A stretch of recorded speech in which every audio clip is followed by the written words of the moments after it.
ఆస్ట్రేలియాకు ఉత్తరాన ఉన్న డార్విన్ సిటీలో భారీ భూకంపం సంభవించింది. డార్విన్ కోస్టల్లో 5.9 మాగ్నిట్యూడ్తో భారీ భూకంపం అక్కడి ప్రజల్లో భయానక పరిస్థితులను సృష్టించింది. ఈ మేరకు బండా సముద్రంలో 62 కిలోమీటర్ల లోతులో భూకంప కేంద్రం ఉన్నట్లుగా గుర్తించారు.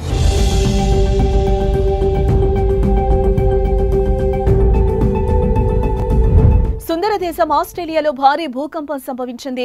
ఆస్ట్రేలియా ఉత్తర భాగానున్న డార్విన్ సిటీలోని బాండా బీచ్ లో ఈ దారుణం చోటు చేసుకుంది. రిక్టర్ స్కేలుపై 5.9 మాగ్నిట్యూడ్ గా ఈ భూకంపం నమోదైనట్లుగా బ్యూరో ఆఫ్ మెటియోరాలజీ తెలిపింది.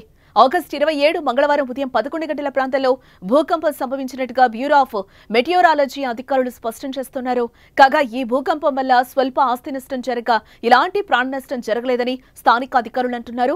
అంతేకాక ఆస్ట్రేలియా పరిసర ప్రాంతాల్లో ఇలాంటి సునామీ ముప్పు లేదని జియోసెన్స్ ఆస్ట్రేలియాలో బ్యూరో ఆఫ్ మెటియోరాలజీకి రిపోర్ట్ చేసిన 246 మందికి తేల్చి చెప్పినట్లుగా నివేదికలు స్పష్టం చేస్తున్నాయి. కాగా బాండా బీచ్ లోపల 62 కిలోమీటర్ల లోతులో భూకంప కేంద్రం ఉన్నట్లుగా అధికారులు తెలిపారు.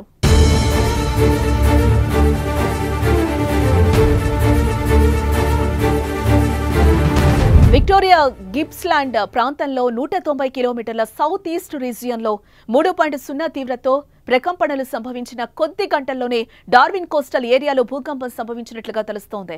అయితే మెల్బోర్న్లో ఆగస్టు 26 రాత్రి 7:50 భూకంపం రాగా ఆ మరుసటి రోజే డార్విన్లో ఈ భారీ భూకంపం సంభవించింది.